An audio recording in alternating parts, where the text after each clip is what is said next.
What's up, everybody? It's your boy Ryan, and this is the Thunder Channel on Nootropics on Testosterone Male Performance. So look, I wanted to do some reaction videos. This is something I've been wanting to do for a long time. A lot of you requested, so figured I would just start doing it.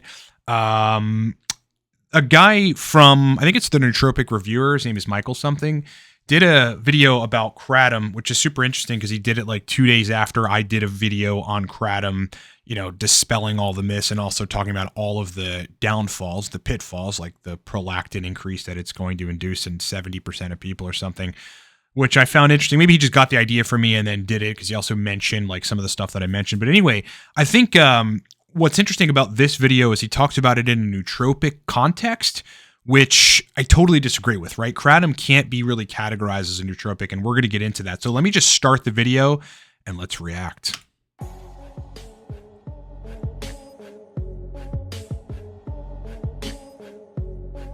Hey there everyone, this is Michael Dougal, the Nootropic Reviewer, and during this video today we're talking about Kratom, which is a very popular nootropic supplement for mood, for stress management, specifically like on-the-job stress. If you're an entrepreneur, Kratom is super popular. People even actually use it to boost the motivation levels. Okay, so right there, right off the bat, some of you realize that I have an issue with everything that he just said. I mean, look, it's not a nootropic. Nootropic is defined in a very particular way.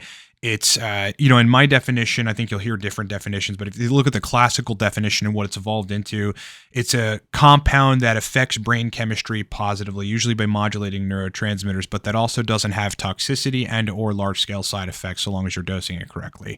Kratom cannot be put into that category, considering the serum prolactin increases, the fact that it's an opioid receptor agonist. That's just kind of way out of the realm of nootropics, and this is where again, guys doing this thing totally cool, but where channels like this and people conflate certain compounds or the use of certain compounds with the idea of nootropics. And that gets us a bad rap out there, right? You got people writing articles about us, the nootropics community, when we talk about this sort of stuff, and they compare some of the stuff that we're dosing with like Vyvanse or something, which is just not comparable. Maybe in terms of neurotransmission and effects, but not in terms of side effects and a host of other things. So definitely not a nootropic. Let's continue. But from my experience, I think that the cons far outweigh the pros. In fact, Kratom has really not been popular over the past few years because of the many side effects reported. And there is a whole subreddit that's dedicated to quitting Kratom, which kind of puts it in the same category of supplements that you can use for stress and for anxiety, but do also bring about side effects like phenibut. A lot of people use phenibut and then they experience withdrawals. And I look at Kratom as somewhat similar in that it's used in a very similar capacity, but the difference between the two of them is that Kratom is a little bit more stimulating. All right, so we'll just couch it there. Yeah, a couple things that he said that I do agree with, which is that, first of all, phenibut, which is a GABA B receptor agonist, I believe, that causes a withdrawal when you're on it more than 3 days for most folks, which puts you in a depressed, unmotivated, crappy state, is definitely not a cool compound to use. Certainly not a nootropic either. I mean, people consider it a nootropic because it, binds to GABA B and modifies that whole system and is sort of discussed in the nootropics community, but I wouldn't consider it a nootropic. Yes, it's obviously less stimulating than Kratom potentially could be stimulating for certain people, and phenibut is a terrible compound. He also said that, with Kratom, the cons outweigh the pros. So at least he made that clear. He also referenced the quitting Kratom subreddit. I mean, if anyone's thinking about going on Kratom or trying it or whatever, you got to go to that subreddit and read people's horror stories. The withdrawals, the dysregulation in brain chemistry when you're off of it, when you stop taking it, when you've been taking it even a week. But for some cases, longer, people that have been taking it for a year or two, I mean, they're 6 months out and still having debilitating cognitive issues, anxiety, depression, etc. There's really nothing good about it. I'm going to get to some of the prolactin secreting stuff. I just want to see if he mentions it, but we'll discuss.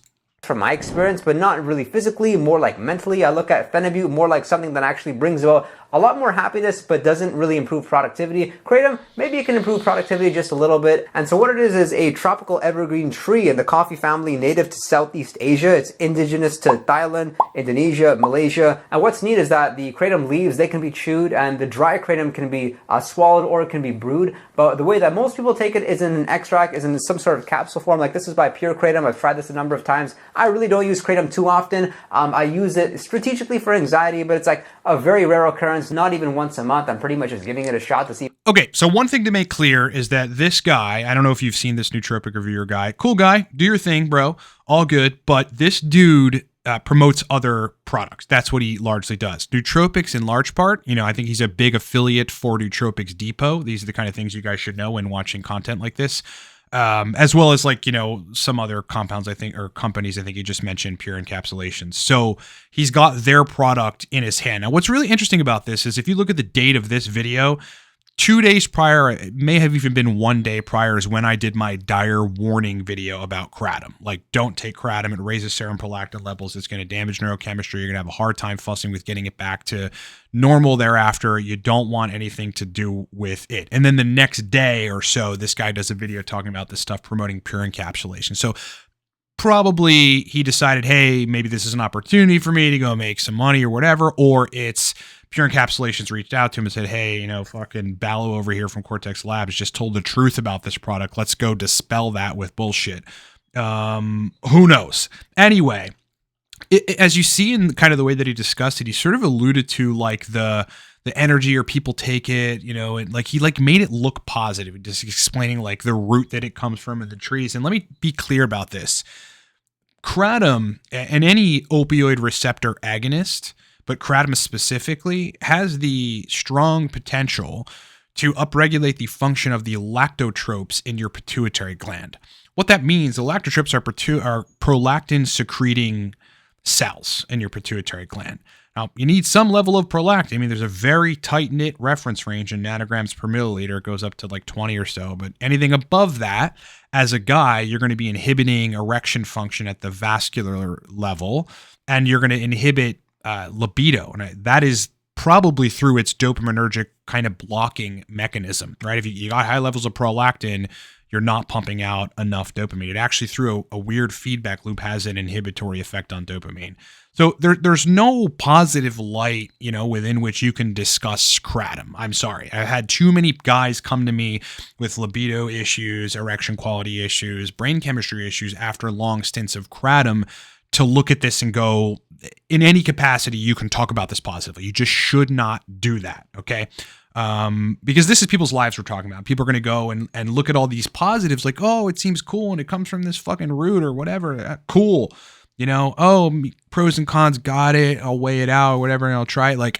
Don't try it, okay? You don't want to be one of those guys that's dick stops working because your lactotropes are producing extra prolactin and inhibiting your libido and your erection. So back to that, yeah, kratom and opioid receptor agonists are going to make the lactotropes upregulate, and they do that by blockade of the dopamine receptors and potential blocking of the dopaminergic system as a whole. If that happens, then there's no inhibitory control over prolactin and over those lactotropes. The lactotropes have D2 receptors. They have dopamine D2 receptors on them, and the D2 receptors and dopamine binding prevent prolactin from getting out of range, right? It just stays in a tight range. In the medical literature, dopamine is actually referred to as the prolactin inhibiting hormone. It's actually called a hormone in the medical literature. It's also called dopamine as a neurotransmitter, but it's the prolactin inhibiting hormone. You do not want to block dopamine in a way which lets the lactotropes get out of control. Let's continue. If it does anything, because I see so many of you say great things about it, but the majority of people anyway, they actually have a strong love-hate relationship with kratom because they seem to like it, but they do understand that it does have really bad long-term implications in the sense of they get very addicted to it. So kratom, it's you take it and then in your heart of hearts, you know that you should not be taking it long-term because it can do some funny things. One of the most common side effects is nausea. And the way that most people take it is by taking it at a dosage of somewhere between 3 to 5 grams. But if you're new to kratom and you want to give it a shot, I'd recommend even starting less than that. For me, okay. So right off the bat, he's recommending a dose, right? He goes through some of the side effects and then says, well, here's how people started and here's what I'd recommend.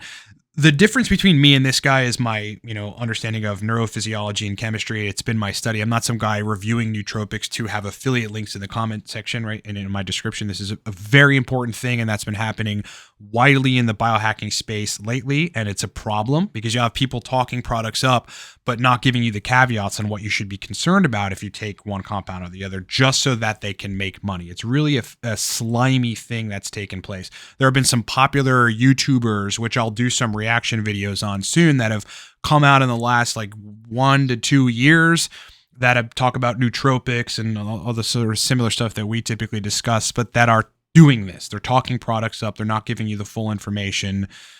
Kind of can't call them charlatans or scammers, but you certainly can call them fudging the truth in order to get paid. Okay. So there's just no positive light within which you can talk about kratom. Let's continue. Super sensitive to all supplements, so for that reason I started off with the dosage of like 500 milligrams, then I raised it to 1 gram here and there, or 1.5 grams maybe if I want to feel something from it. But like I mentioned, it really didn't improve my productivity. Maybe it'll improve yours. So you may like kratom if you want to use something for anxiety that you would feel immediately. And the other supplement that I can think of which really does fit that purpose is L-theanine. L-theanine we know is super popular for reducing anxiety. Lion's mane is also good too, but lion's mane, most people just don't really notice anything straight away when they take it, like get that acute benefit. With kratom, trust that you will feel something. It by no means is a supplement that has some sort of build-up effect. Like there's a lot of nootropics out there that you need to be taking them every single day for a considerable period, like maybe 5 to 10 days, and then you start to feel something. Also, yeah, okay. So first of all, that's like largely untrue. Nootropics are neurologically active right away. If you're having a delayed response to them, you may need to look at what's happening with other medication that you're taking and or the state of your brain for medications that you have taken in the past. Or, I don't know, maybe you're doing something with your testosterone and that's doing something. Maybe you're blocking dopamine. Like every nootropic that you take, you got to look at what else is in your regimen and what may be inhibiting the firing of the neurotransmitter you're working on, or what in your diet, may be necessary as a cofactor for you, considering your brain to make that nootropic work better. Again, just comparing it to other compounds, as you saw, there was a lot of displaying of some of the other compounds that this dude has affiliate links to, and it's predominantly Nootropics Depot. He's been around for a while talking about nootropics, usually with links to Nootropics Depot. So again, you got to factor that into your understanding of like what he's saying and how you think of it. He does get into side effects. So I want to touch on that. Let's go. Be unsafe and ineffective, even though users swear by kratom for mood enhancement and fatigue reduction. And they further say that research shows little promise. And this is something neat. They said that in a study testing kratom as a treatment for symptoms of opioid withdrawal, people who took kratom for more than 6 months reported withdrawal symptoms similar to those that occur after opioid use. And then here in this study, they mentioned among a sample of males who used kratom for six or more months, examples of reported withdrawal symptoms included anger, nervousness, and feelings of restlessness. And then what's worse, further... Okay, so I think that all that is great. I think it's important to highlight the side effects for sure, but you could see where he's hedging a little bit. Like he highlighted like this thing that was like, oh, but people say they have positive mood benefits. There's no positive to taking kratom. Okay. If you're somebody that's coming off an opioid receptor agonist, I feel for you, and you're in an entirely different camp, and you've got to work on the brain chemistry behind the opioid receptor agonism, or the MU opioid receptor down regulation, potentially whatever's making you have that strong necessity for opioid receptor agonists. And I feel for you and I wish you the absolute best. But other than that, and even in those cases, arguably, you shouldn't touch kratom. The last part of this is how to take kratom, so let's check that out.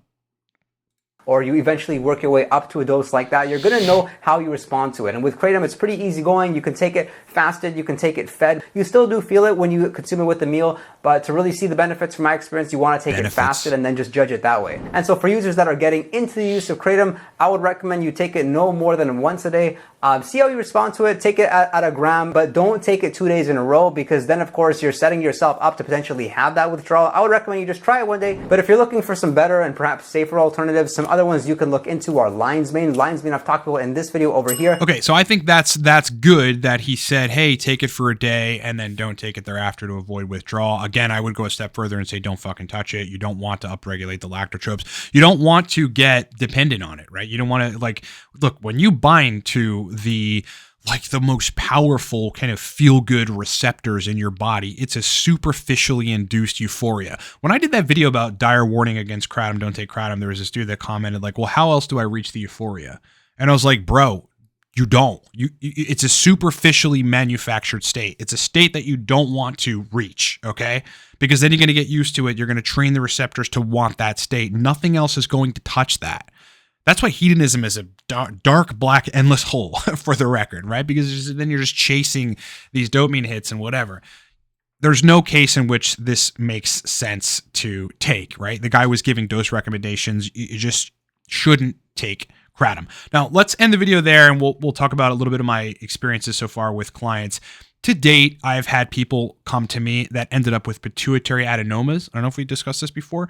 And they were prolactin secreting tumors in their pituitary gland. And the only thing in their regimen for a consistent period of time prior to that was Kratom. Now, this makes sense via the dopamine system, dopamine receptor blockade, which would then upregulate the lactotrypsin and make them produce excessive prolactin, which eventually gets out of control and becomes a tumor in your pituitary gland. Well, that tumor, prolactin-secreting tumor, inhibits luteinizing hormone, follicle-stimulating hormone production. You basically cease fire large scale on the signaling from the pituitary to your testicles, and you're going to stop fucking making sperm at large capacity, and you're going to stop making testosterone, okay? There's nothing good about that. On top of the potential, I don't want to call it damage, but just dysregulation in the opioid receptors and ancillary neurotransmitter systems that you just don't want to fuss with regarding Kratom. Okay, so that is my reaction to the Nootropic Reviewer. I mean, look, guy has actually some pretty good videos and some interesting content relating to nootropics, particularly like his experiences and dose ranges and stuff like that. I don't agree with a lot of the dose rangers because I have experience working with clients.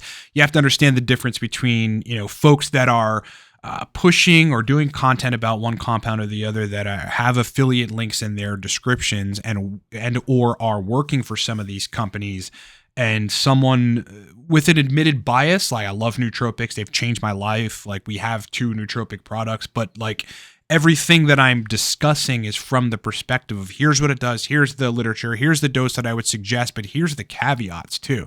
Here's who shouldn't take it. If it's a compound that has a caveat, there's plenty of compounds that really don't have caveats, like stuff like D-ribose, like I did yesterday. So anyway, that's my take on Kratom. Oh yeah, back to clients. I've had people, in addition to the guy with a pituitary adenoma, come to me with massive sexual dysfunction. I mean, unable to get erections, right? That is a debilitating position to be in if you're a dude, and you can't get hard for a girl or whatever, right? I mean, some of these guys can't even masturbate to porn. Like, they're in full-blown anhedonic kind of like PSSD like sexual dysfunction from Kratom, because elevated prolactin will actually do that, right? It'll numb your junk, it will inhibit your libido, and it'll inhibit erectile function at the vascular level. Look, there are plenty of other things. So back to this other guy, I was like, what can I do with the euphoria? Like, dude, you don't want to induce that type of euphoria. Go to the gym, work out, like, look at your body morph over the course of a 6-month period and fucking be happy about that and let that give you euphoria. Natural euphoria from running and working out and like achieving things in life is what you want to be chasing. You'd be hard pressed to find a very successful, healthy man who drinks a lot and who chases hedonism and who tries to get superficially manufactured euphoric states from compounds. Okay. Hope that makes sense. Appreciate you guys being with me. I'll do more of these in the future. I'm actually going to try to do one like, I don't know, every other night or something. It's been a request. A lot of you guys have been like, hey, we love your like deep dives, but could you do reaction videos too? So here I am. We're going to continue doing them. You guys know the routine. I'm just like trying to fuss with this new setup here. With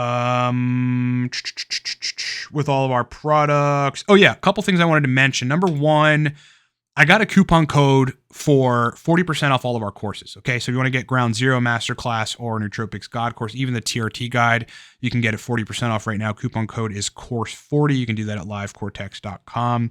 The rest of our stuff, if you want to support me or buy some epic nootropic stacks, we got the Torque stack. That's an exceptionally strong 6 to 8 hour energy nootropic, been on the market for quite some time now. Very, very popular. I mean, sells more than any product we have ever sold. It's just very strong. Get it at livecortex.com. Secondarily, the Cortex stack. You guys know this stack. Motivation, verbal fluency predominantly, works on dopamine receptors and energy and neurogenesis. You can get that at livecortex.com. If you need to hire me for consulting related to TRT, nootropics, testosterone, energy, any of those things, you can do that at livecortex.com. That is my area of expertise. Pleasure being with you. More content to come soon. More deep dives coming soon. And more reaction videos coming soon. Later.